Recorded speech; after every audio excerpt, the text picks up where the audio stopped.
And we are live. Welcome back to another episode of the What Are You Creating podcast. Today, I have my friend and guest, Jeff Bartsch. Jeff, how are you? I'm doing fantastic, man. Looking forward to this. I am looking forward to it as well. Jeff, I'm going to ask you to introduce yourself in a way that might surprise us. Perhaps share something that isn't maybe in your professional bio. Okay, well, I would say if you were to look me up online and you say, who is Jeff Bartsch? And you type Jeff Bartsch into Google, you would probably hear about a guy who spent 20 years in Hollywood making TV for ABC and NBC and Universal and Disney and Apple and Netflix. And that's all true. But the interesting thing is, I spent a lot of time thinking that I was living out my dream. And then I realized that there was more that I wanted. And I realized that the core of what I was doing in Hollywood was not the deliverable of Hollywood itself. And the thing that kind of jumps out at me when I look back as to where this actually started was back when I was a kid. My parents someone donated a piano to our family. I went up to this piano and I started picking out melodies on it. And it wasn't long before I could start playing Old MacDonald Had a Farm just by ear on this piano. And there was one day that I figured out are you familiar with, I don't know how much, are you into, I know you're a huge fan of listening to music, Cliff. Are you familiar with the technical side of music at all? Definitely not on the technical side. I've played around with the piano when I was a kid as well. I had a bass guitar for a while, taught myself how to play using tabs. Sure. But yeah, I have no understanding of musical theory, and I couldn't read music off of a sheet for my life if my life depended on it. Well, at age 4, I figured out that if I changed a couple notes with Old MacDonald Had a Farm, all of a sudden Old MacDonald's Farm sounded sad and spooky. I discovered how to play this song in C minor instead of C major with all the white keys. I just added a couple black keys in there. And that's when my mom said, get this kid some lessons. And so I started playing by ear, and I was classically trained starting at the age of 4. And for the next 20 years of my life, I was known as Jeff the Piano Guy. And I figured that's what I was going to spend the rest of my life doing. And there was a time when when I really started putting a lot of my reps in. That happened on Sunday mornings. Grew up going to church every Sunday morning, lots of Sunday morning music for years and years and years of my life. And so I got to the point where I could play a piece of classical music. I could play Bach or Mozart, and everyone would say, oh, Jeff, you're an amazing piano player. And I just kind of pat myself on the back and think I was all that. Until one day, there was an older musician at church who kind of pulled me aside, and she said, it's all well and good to play the notes on the page, but when you get older, Jeff, you have to learn how to play from your soul. And I was 10 or 11 years old at this point. I was in elementary school. And I thought that was the dumbest thing I'd ever heard in my life. I mean, what does this lady mean? I mean, because everyone was saying that I was doing amazing, and I was just doing the best that I could. I was playing the notes on the page. But turns out she was right. And I didn't realize it until years later when I actually learned more about, I had gotten enough of the skill building of piano that I could just make those skills disappear, and I could actually focus on making the music come to life. And that's when people started changing the way that they responded to me. So instead of saying, Jeff, you're an incredible pianist, they'd say, Jeff, that was the exact song that I needed to hear this morning. So you started playing Bach in C minor and making it sound like a horror. No, actually, I got completely rid of the Bach and the Mozart because the message wasn't aligned. Yeah, it's and that was another big beef. For years, I would sit in church on Sunday mornings and we would sing these hymns, and all these songs, we would have 5 verses of each hymn, and they would all be sung the same. And musically, it was mind-numbing. But conceptually, we're talking about incredibly deep things with these lyrics. And the music's going ding, ding, ding, ding, ding. And I'm going, there has to be something more than this. So that was part of my push to say, okay, how can we actually make the music sound like what we're singing? How can we elevate this? And that right there is the core of what I've been doing my whole life, ever since, for the last 40 years. I'm 45 as of this recording.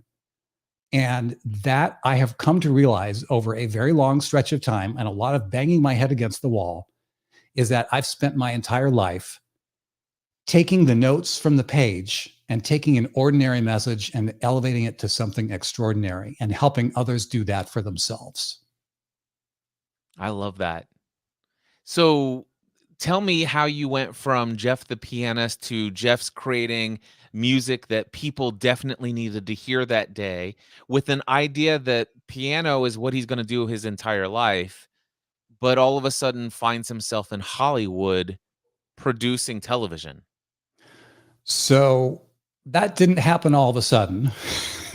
That happened by degrees. There's something I thought for a long time that my life has progressed stage by stage, and at times it's felt really slow. And there have been times when I've kind of gotten down on myself for saying, wow, this feels like it's taking a really long time. But but then there are other times when you look back and you say, oh, I was exactly where I needed to be.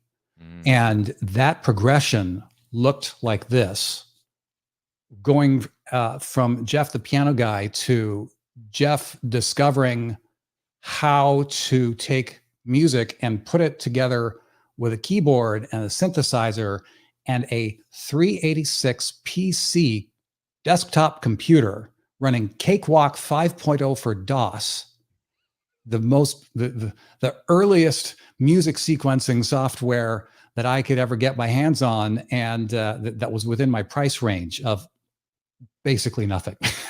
And I learned how to start layering musical instruments on top of each other and how to do music recording and music production.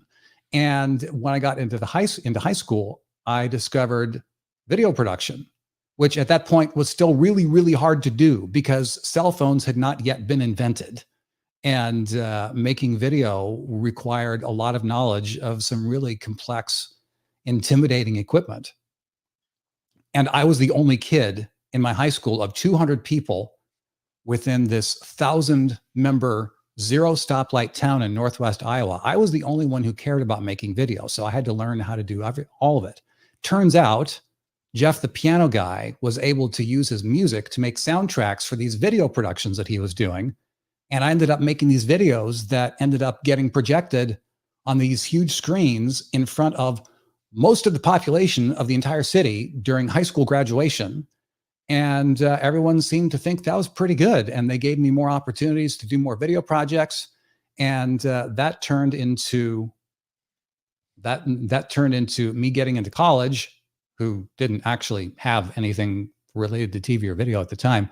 So I did some, I doubled down more on music. I studied music composition, double majored in Bible studies and music composition, did some radio work, transitioned out to film school in Los Angeles to say, hey, well, let's get back into the TV and video stuff, because I really loved that in high school.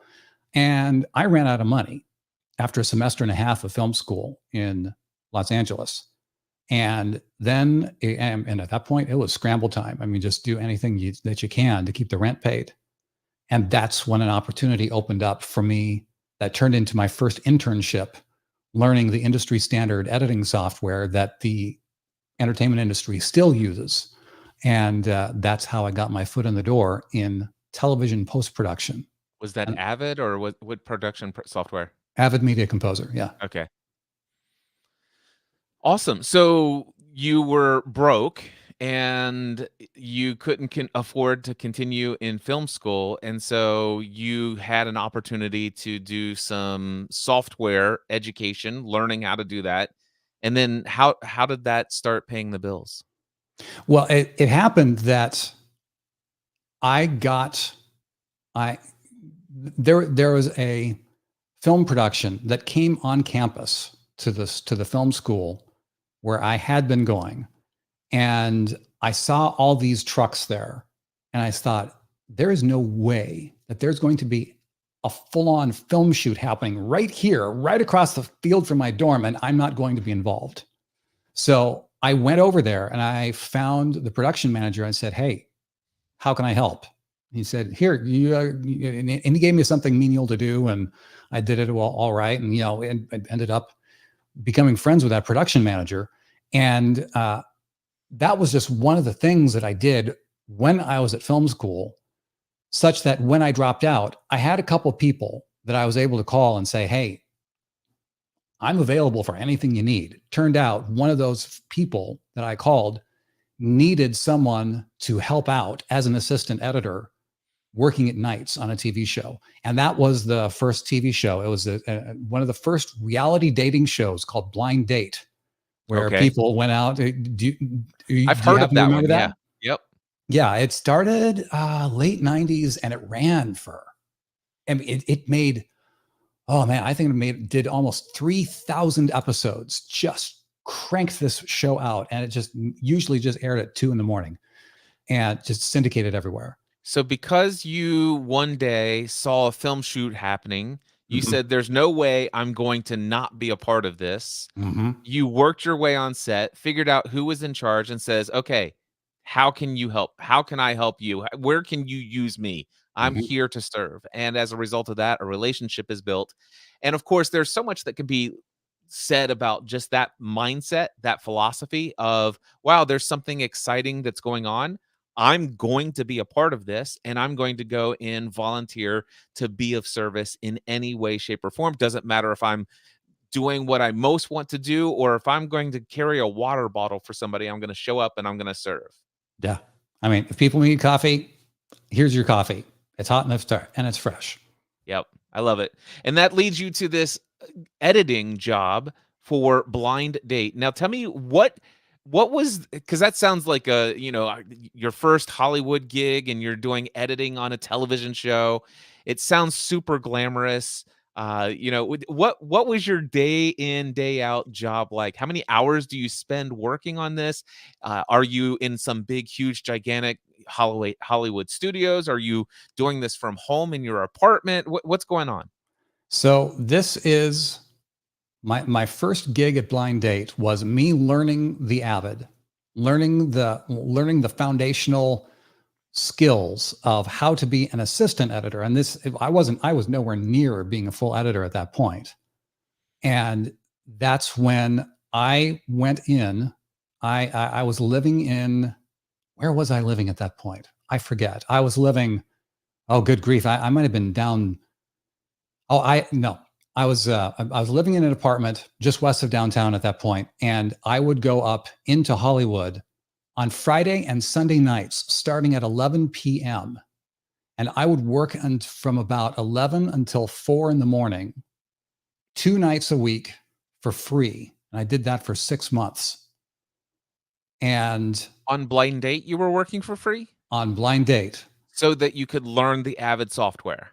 Well, this was before the time when everyone had started whining and complaining. How dare you expect interns to work for free? They deserve to be paid, blah, blah, blah. I mean, thankfully this was before that, because probably this would not have happened like this otherwise. Right. But the guy who said it was okay for me to do this, he needed someone who already knew the Avid.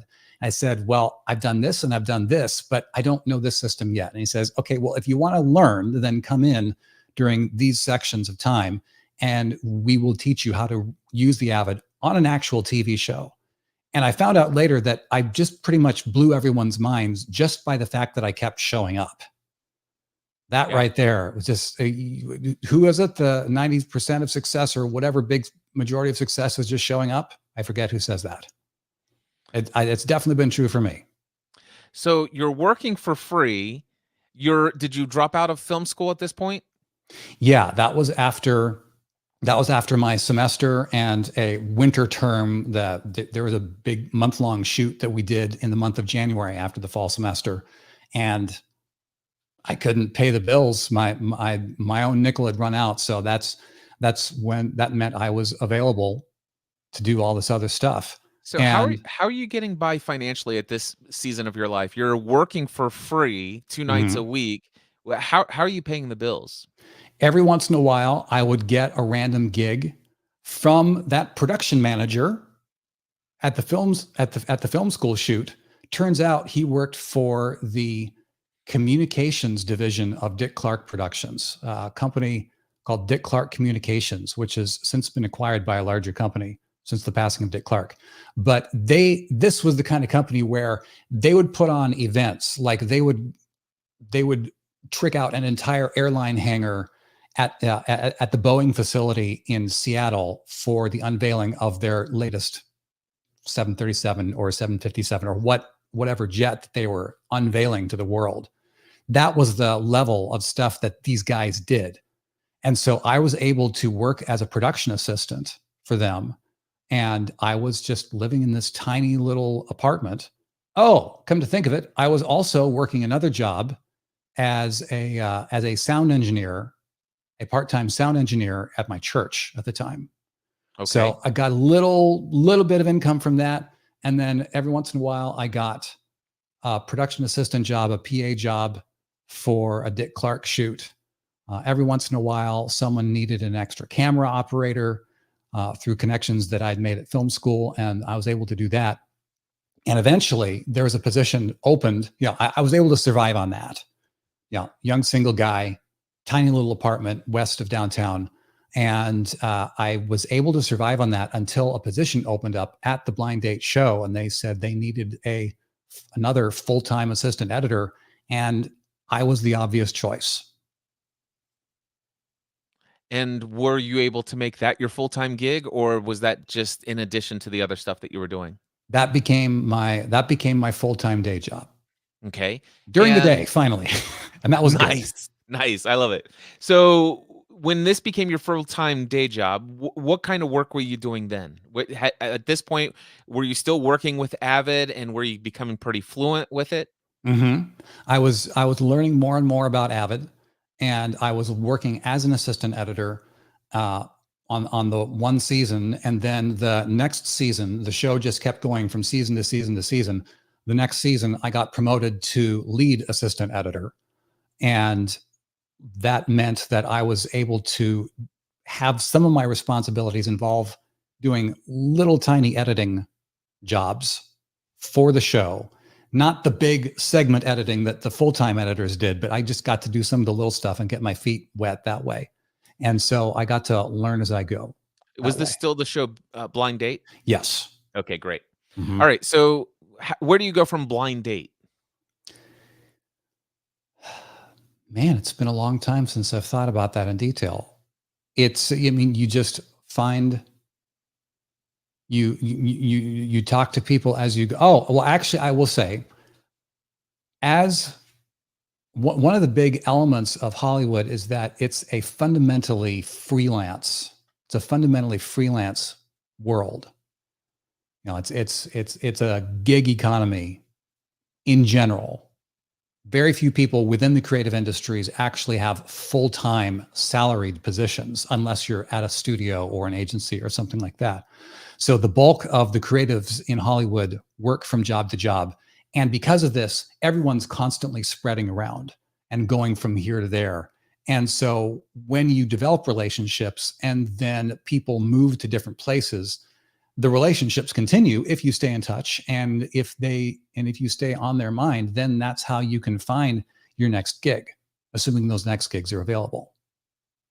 So that's how I ended up getting the next show, whatever. And I frankly don't remember what that show was after Blind Date. It was just I ended up building credit after credit after credit after credit after cable show, which eventually turned into my first network television show, and then another network television show. And the next thing you know, I have a legit credit list, and I'm doing full-time television editing in Los Angeles.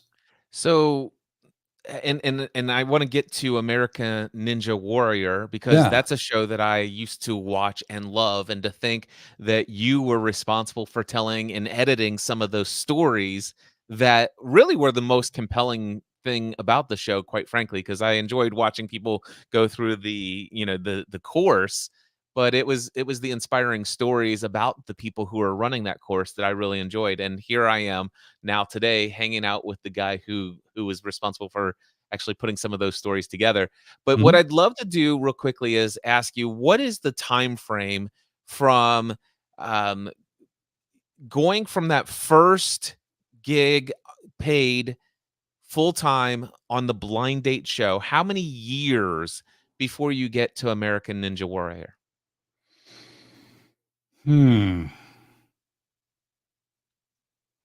I would say I went out to LA in the fall of 99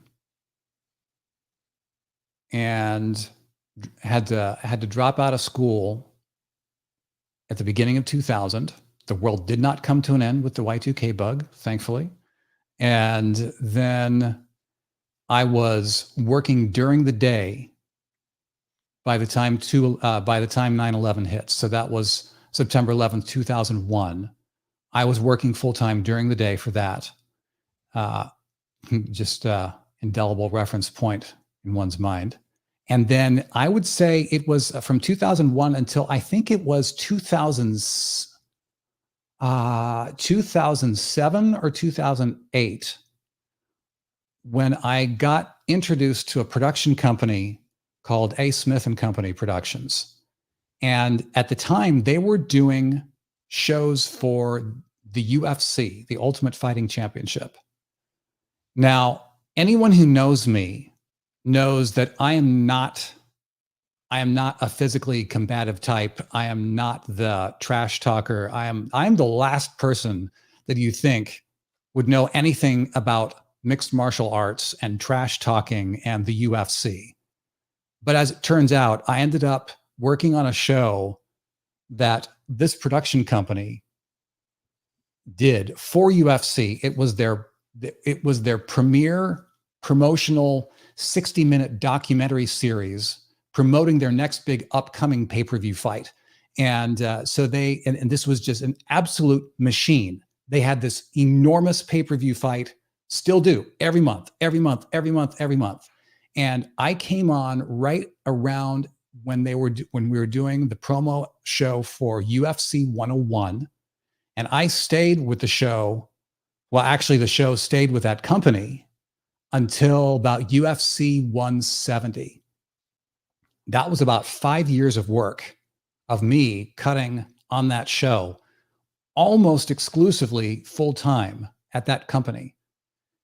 Turns out the UFC wanted to own everything, which is one of the reasons why it's become as ridiculously successful and prominent as it has. It just wants to suck up everything into its own gravitational pull. So they took the show in-house, and we ended up that's when I got moved over to this other show called American Ninja Warrior, And which what year had is been this? Do you know? this would be probably '08 or '09, somewhere around there. Gotcha. No, it would be later. It would be later because I was with the show for about 12 years, and I was on the UFC show for about 5, something like that. The math might not completely add up, but something like that. And so maybe say 2010, somewhere around there, shortly thereafter, I got onto the first season of the season of American Ninja Warrior, and it was kind of a thing where they said, okay, well, where does this guy fit in? We'll have you do this. We'll have you cut. Anyone who's familiar with the show, well, if anyone is not familiar with the show, the overview of American Ninja Warrior is it's based after a Japanese athletic competition show with this ridiculous obstacle course that only a handful of people have ever completed the whole thing, and it's the thing in its entirety. And and so you see how these athletes get through the course. And so that had been running for 30 seasons over in Japan, and they said, okay, well, let's license it around the world. So American Ninja Warrior, and it was this tiny little show on a channel called G4 Network that had been it had been all about the course. all about how it's just this geeky thing about, okay, bros getting on the course and whoa, see how far you can go. That's awesome. That kind of stuff. And the deal was struck to say, hey, let's elevate this to the big network, to NBC, to the parent company. And they said, okay, how are you going to make this appeal to a broader audience? Because it can't just be about these guys broing out on the course and saying, oh, that was awesome. So what they did was they added stories. And they said, tell us who on earth these athletes are before they set foot on the course. Because if we don't know, we don't care what they do. And it's true. I mean, anytime you think about it, when you look at the Olympics, everyone in the United States is saying, who is competing and why should I care? Oh, there's a United States flag. Okay, I instantly care about that person. That's cool because there's that point of commonality, there's that point of reference. But man, if you see an athlete package, a bio piece before that race starts, and you hear about who that athlete is, how they've been training and obsessing for years and years and years, and how badly they want this, what they've sacrificed to give up for this, and what meaning this medal would mean, all of a sudden, you care, you care about what happens in that competition. And that's the core of what I've been doing the whole time, especially with the UFC show. It was, these are not just meatheads getting into a cage and beating each other's brains out. These are warriors going to battle. What do they believe in? Who are they and what do they believe in? And what does this fight mean? So you take this ordinary cage fight and you elevate it to, this is fight. This is a battle of this force against this force. And this is what it means if it succeeds. This is what it means if they fail, blah, blah, blah. And it's the same thing that happened with elevating Ninja from this little sideshow on this tiny cable channel to this massively popular show on one of the largest media outlets on the face of the planet. And one of the biggest things that changed it was we discovered who the athletes were, and we told the stories about who they are and why you should care about them. Was this your introduction to the world of storytelling? No. I mean, the introduction to the world of storytelling started when I was a kid, and I would far prefer to have my nose stuck in a book than to talk to people. I was reading Hemingway in 5th grade, and I was using Hemingway-sized words out on the playground. And I eventually figured out that my friends didn't really like that. They thought I was just kind of full of myself. So I finally figured out I should use shorter words around my friends. It just made me look like less of a jerk.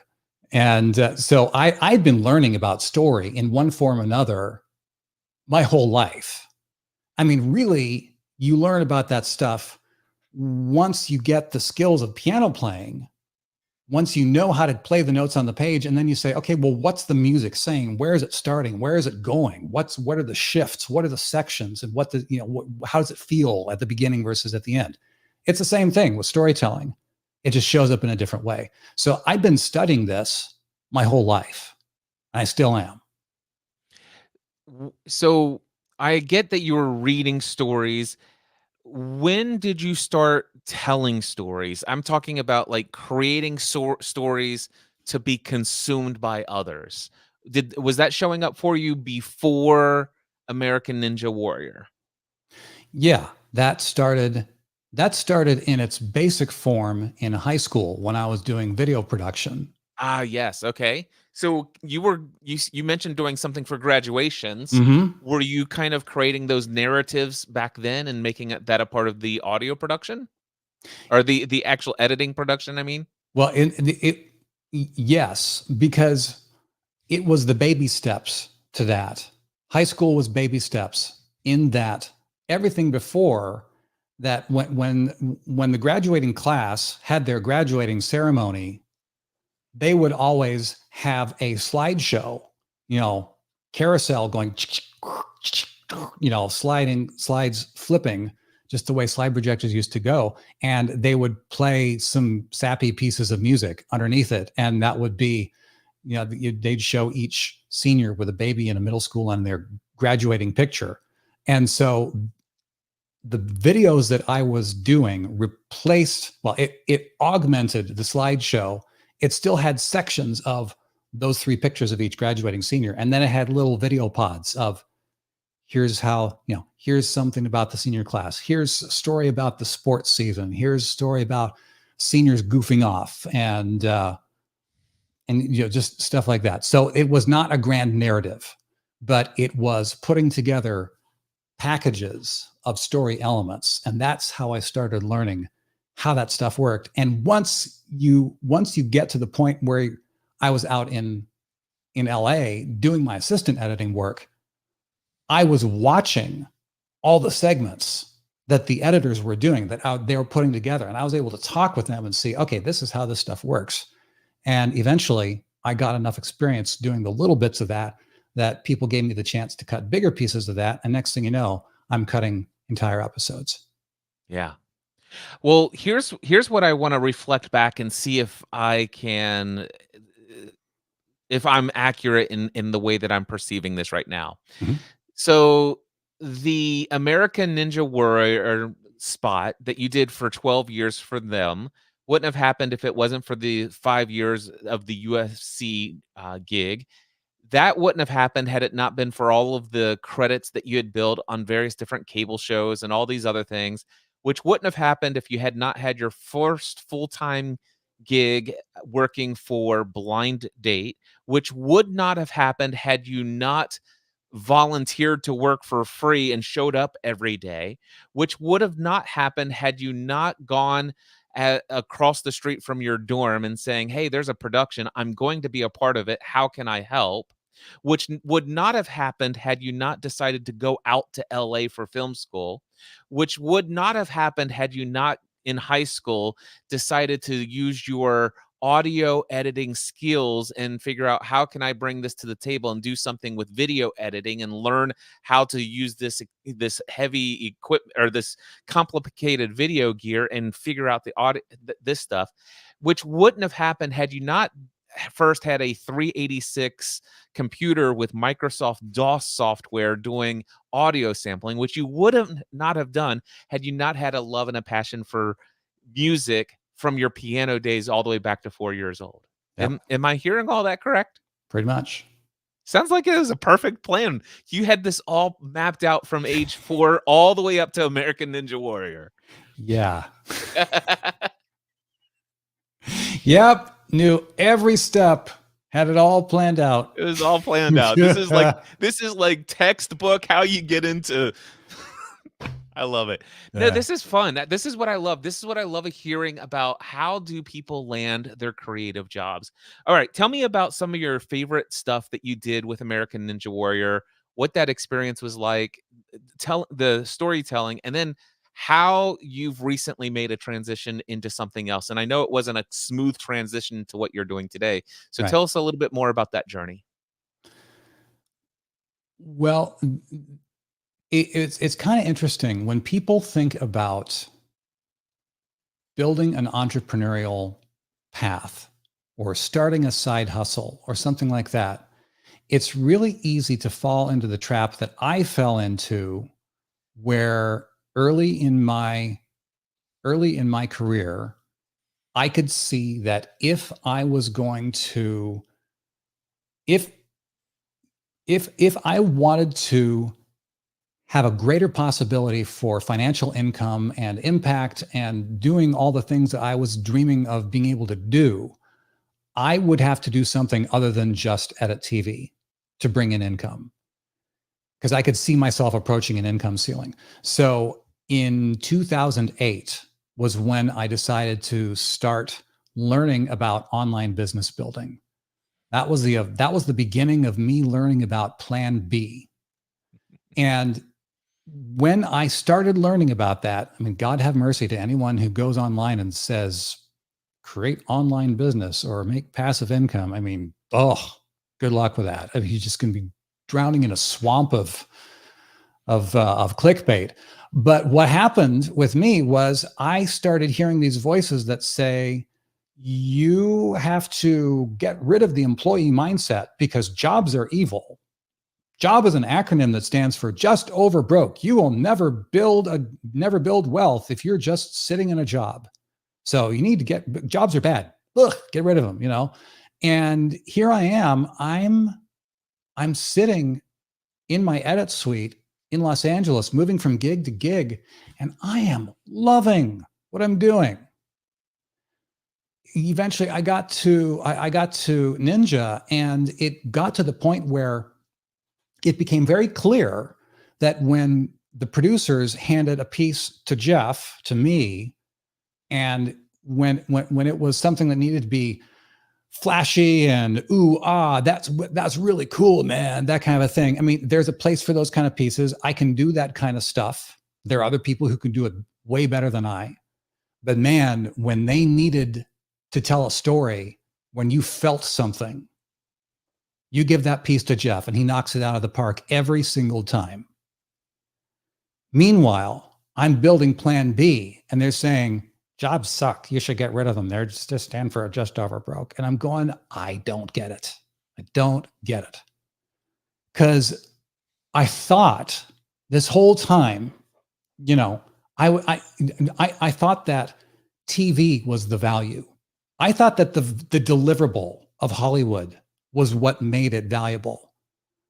And the truth is, Hollywood is not Hollywood because of film and TV. Hollywood is known for being Hollywood because of the emotional and psychological messages behind the deliverables of film and television. When I'm at Ninja, I get to tell stories of a guy who, he was known for running the course with his shirt off and wearing a cowboy hat. And the dude was just solid muscle, absolutely ripped. And he did really, really well on the course season after season. One season, we ended up telling a story about what had been happening with his wife. He had married his wife, who was just as athletic and just as loving of life as this guy, but she'd been diagnosed with multiple sclerosis. And they had hidden this fact for a long time, but it gotten to the point where her body was starting to deteriorate. And instead of running and riding horses, she could barely walk across the kitchen using a walker. And so they opened up their home to the cameras on Ninja to tell this story, to say, hey, this is what we're dealing with, and we are fighting. The idea of people who continue to stay committed to each other and they fight through the hard things. It's just, I cut this piece 6 years ago or something like that. And the resonance of it clearly is still powerful within me and within anyone who sees that piece. And just the idea of this man is committed to this woman no matter what. And the piece ends. I mean, this cowboy is literally carrying his wife in his arms, walking down a country road into the sunset.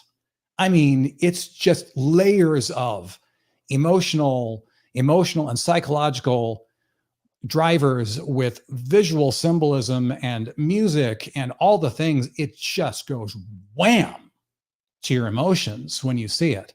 And you better believe anyone who sees that piece cares how this athlete does when he steps foot on the course. Yeah. So, that's the kind of stuff that I get to tell for years and years on Ninja. And here's what I want to say, Jeff, is those are the stories that I remember. You're absolutely right. It's like, who are these cut athletic people doing these wildly insane feats that seemingly are impossible? Nobody could ever do this, but yet they're able to do this wild stuff. But why do I care, other than the fascination of just how nearly impossible this is? Right. But you're right. It's like, I see one of the stories And now all of a sudden it's like, okay, it was mildly entertaining before, but now I'm rooting for this guy as a fellow human. I'm Yes. connected to this human being. Here's what I love. I love that you were so successful in your career at that point with American Ninja Warrior. You made it to where you are cutting these stories, you're getting to shine, and you work with American Ninja for how many years? 12. For 12 full years. In a way, you kind of have made it in Hollywood. Is that safe to say that you kind of made it in Hollywood? Depends on who you are, and it depends on who you compare yourself to. Well, But for but for for the from sake of conversation, yes, from I'd made my it. from my perspective, you're someone who's made it to Hollywood. Mhm. Somebody who dropped out of film school, but now has worked for 12 years telling some of the most compelling television on an incredibly, wildly, insanely popular television show on a major network. Yep. And doing that for 12 years. And you and I are personal friends and we're connected through the Next Level Mastermind. So I know how much you were paid there and all of this other stuff. But then the show is getting ready to go on hiatus. Tell us a Mhm. little bit about that. How so Plan B is starting to rear back up in the back of your mind. Tell us a little bit about the transition. Well, Plan B had been in motion for years and years, all along, ever since Mhm. 2008, when I had my first idea to start a business that I thought, oh, well, I know about editing. When I was in film school, I wished I had really good quality stuff to edit as learning tools. So I'm going to start up an online business that sells packages of unlicensed film and video footage as learning tools for people who want to learn how to edit. Oh, and that was wildly successful, and it provided you an extra income that let you travel all throughout the world independently while American Ninja Warrior's off season, right? That business grossed a grand total of $5,000 over 3, 4 years, something like that. Yeah, It was terrible. yeah, that's typically what happens with our some of these first experiences. All right, so that didn't work out. What was the next plan B point two? The next idea was I got married to my wife Chantel, and we were going to do real estate investing. And then there are some life circumstances that pretty much turned our life upside down. And what had been an us thing turned into a me thing. And I realized that I didn't really like real estate investing. And I said, okay, going to stop that. How can I get back to doing something that genuinely lights me up? So I started a coaching business teaching young television and film editors, well, young television editors and assistant editors how to do what I did every day. And that worked. That worked some. I had multiple rounds of group coaching that I was able to sell packages for. I think it was maybe about 15,000 or $1,500 for a 6 session group thing. And so I had multiple rounds of that. And then I said, okay, well, I want to expand my target audience to across the internet for people who want to learn about video editing. And that's when I just lost my way. And I ended up wandering in a business desert for a very long time, for multiple years, many years, trying to sell solutions to people who didn't have a real problem to begin with, and they didn't have money to pay for it. That yeah. This is by the way, this is what I recommend for anybody who is looking to go out and create a business. Number 1, you have to find people with a problem. Number 2, they have to be aware that they have the problem. Number 3, they have to be willing to pay to have the problem solved. The next one, you have to have the ability to solve it. And also, it's highly recommended that you have some level of desire to solve it. So many people miss out on a few key ingredients there, but those are some of the key ingredients that are required. So some of those things didn't work out. What ultimately has worked out for you so far? What ended up happening was I figured out how to pivot who I was speaking to. And instead of talking to people who were to it from a DIY mindset with a consumer mindset, I started talking to people in business who were saying, okay, how can we elevate communication within a business context so that you can drive business results, so you can get more sales, more clients, and that kind of a thing. And that is how I ended up on the path where I started going out on business podcast interviews to start talking about the ideas that I was using to help my clients do this. And when I started doing podcasts, I came into contact with a company that provided virtual CFO services. And they reached out to me and said, we love that podcast that you did. We would love to help. We would love to have you come work with our experts so they can do what you just did on podcasts and be seen as a public thought leader. Here's the problem. We don't know how to do that. And they're super mumbly accountants. Please help us. And so that's how I got started, focusing on, moving from just talking about how to help business experts and consultants elevate your communication so you can drive results in your business, to the current iteration of my business, Story Greenlight, which is a coaching company that helps accounting advisors attract and keep their ideal clients.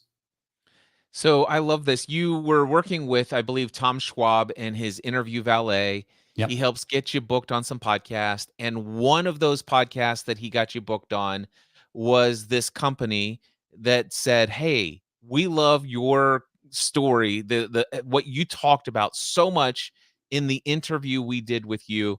We'd like to hire you to come in and coach our accountants to learn how to tell story, so that they can actually become more effective in their sales. And I happen to know you had some pretty nice priced packages for coming in and doing that. And I think, did you originally start working with one person and then it renewed, or did you have multiple people? How did that work out? It started out running in 3-month, 90-day rounds. And so there was a price point per person. And I worked at first with round one, was working with 3 people to help these 3 virtual CFOs, these business experts, develop a presentation that they would give in public. And then that turned into round 2, where I worked with 3 more people who were already podcast hosts, and I was helping them with their guesting and their hosting skills and their communication and storytelling work. And it's just gone on from there. And I am still working with that company. Yeah. And so what I love about this is that you kind of fell into this accounting world because this was the first real reasonable job that came out of it as far as work was concerned for the Story Greenlight coaching company, and your thought leadership in the area of how to use story to propel your business forward. And one of the things that I loved, and I just imagine this from your experience, is you've got these people who are virtual CFOs, they've got these presentations, and they're like, listen, I've got this opportunity to speak in front of this community of our target audience, and I've got to give a presentation. And I just imagine how dry some of those presentations were before they met with Jeff. Oh, yes. And yeah. And to take a guy who's worked on American Ninja Warrior for 12 years and to get expert coaching on to turn this into a compelling, emotional narrative of how you can benefit from working with us. Yeah. And then they see that. And of course, in my mind, of course, they've renewed your contract every time it comes up for renewal. That's amazing. Well, and the thing is, the thing that I learned over all that time in Hollywood is that the things that are most powerful are common to all human communication. It's not just because of film and TV. there's an author by the name of Donald Miller who has since built a very successful business around called Building a Story Brand, and he's branched out into other things. One of his early books had a line of dialogue in it that said, a story is where a character wants something and overcomes obstacles to get it. And I saw that, and that line just hit me like a bolt of lightning. And I thought about it, and eventually I realized that it was incomplete. Because the point of story is not to overcome obstacles. The point of story is to see a change. Because that's the point of every good story, is transformation or the results at the end, or whether things did change or didn't change. And so that's the core of what I learned in my time in Hollywood. And that's why the guy who sat in a closet making TV for all these media content, for all this media, or for these media companies, can take the ideas that make that communication elevate to the next level. And you can say, let's plop that over here into the business world, into a world, an industry which is not exactly known for being filled with people with sparkling personalities, and not exactly, people can just put numbers and say, well, the numbers speak for themselves. No, not if you don't tell people what they mean, and not if you don't give people guidance on what what these numbers mean. Because any person, any business owner can look at a number and just attach a meaning to it. And it may be a good thing and it may not be a good thing. But when an advisor who knows what the numbers are and understands the story of that business owner and says, I know who you are, I know what you want, and I can see from the numbers what's keeping you from getting it. Here's how we can come alongside you and help you get what you want so that your business can thrive and your clients can thrive and you can expand your impact in the world. All of a sudden, you're not just talking about financial reports. You're talking about changing people's businesses so they can change people's lives. Yeah, it is all about, there are so many key aspects of pre-framing and framing, and also deframing some people's opinions of what things are, and setting the narrative. I love what you're talking about. Is there are facts, it's like, here's the numbers and the numbers speak for themselves. No, in your mind, that may be true because you have a story in your mind about what those numbers represent. Mm-hmm.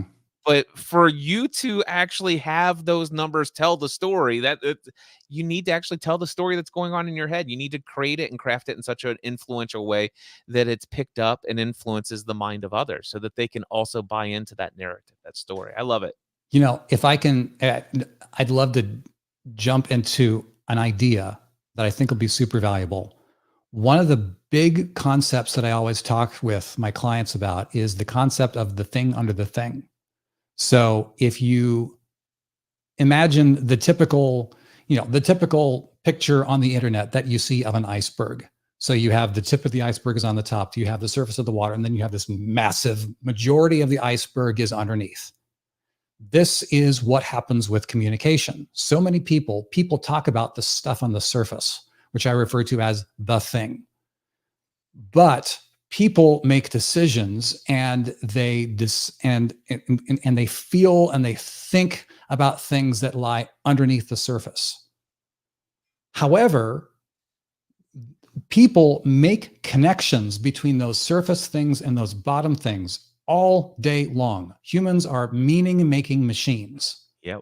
And so when we talk about things on the surface and we know what the connections are in our audience's mind, and we know what they care about, what they feel about, you can actually talk about something on the surface and press the emotional buttons that are lying below the surface. And that is how you build powerful communication. Because when you know what motivates the person who's hearing you, and when you can speak to those deep core elements, what they want, who they are, what's getting in their way, what's possible, if they can overcome these obstacles and you can help them get there, that is where the power comes from when you talk about the things under the thing. So that's one of the other things that I always talk about with my clients is what is the thing under the thing. You start with the definition of what a story is, and then you talk about what is the thing under the thing, and you go from there. And that is available to anyone. Yeah. So, Jeff, today you are making a living, living the dream of the professional storyteller. There are some folks who are listening to this that would love to learn how to tell better stories, to communicate more effectively. And you recently launched a podcast. It's focused on accounting professionals, financial industry professionals. But my guess, knowing what I know about you, that even if somebody like myself who is not in the financial industry, the podcast content that you're creating for that podcast is probably going to be just as relevant to any standard entrepreneur, any creator out there that needs to, let's just say, take their communication skills, storytelling skills to the next level. Is that safe to say? Yep. Very safe to say. What is the name of your podcast, and how many episodes are there as of today? It is called Speaking of Numbers, Communication Strategies for Accounting Advisors. And it is a limited edition podcast. It's not about getting hundreds of episodes. It's about saying, let's get 6 episodes. There are 5 currently live. There's 1 more to come.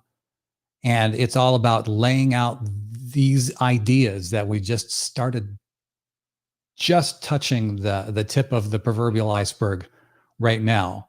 So that can be found wherever you get your podcasts at Speaking of Numbers, or you can go to speakingofnumbers.com to go directly there. Amazing. And I definitely encourage everyone who is checking this out, go listen to those 6 episodes in total. I promise, do not let the name turn you off. There's a reason why Jeff has decided to go super niche on the title of the show, that he's reaching a target audience. But I promise you, even if you're not in that target audience as far as that industry, there's no doubt in my mind you will benefit from these 6 episodes. So, Jeff, thank you so much. Real quickly, what would you say, since you've made this transition? American Ninja Warrior is now on hiatus for we don't know how long, and you are now full-time entrepreneur, self-employed. What would you say is one of the greatest assets that has helped you in this transition? Frankly, one of the greatest assets in the transition has been coaching. And I would not be the man who I am without coaches. I will say one of the biggest ways that I have been stretched and continue to be stretched is the idea of living in a gig economy and spending 20 years in Hollywood. Yes, I was pushing things forward. I was creating opportunities, but the biggest opportunities, they just in general, they kind of came to me. They were mostly inbound as opposed to outbound and going out and knocking on the door, hardcore, door-to-door salesman. And a long part of for a number of years, I had been really insecure about what does it mean to sell and not be a jerk or be sleazy about it. And that's one of the things that I've really been leaning into with coaching with you in the Next Level Mastermind. And that is, and that has only been possible because of countless other coaches and mentors that have spoken into my life and have helped lifted me up and given me opportunity. And man, if you are stuck in a part of your life, I couldn't speak more strongly about the need for getting guidance from a mentor and a coach. It is literally life-changing. Awesome. Well, Jeff, it is a pleasure to see what you're creating in the world. Wishing you great success. And anybody who is interested in following Jeff's journey moving forward, check out the show notes, links to everything he's up to in the world, all of his social channels, all are there. Jeff, thank you so much for sharing your story with us. Much appreciation, man. Appreciate you.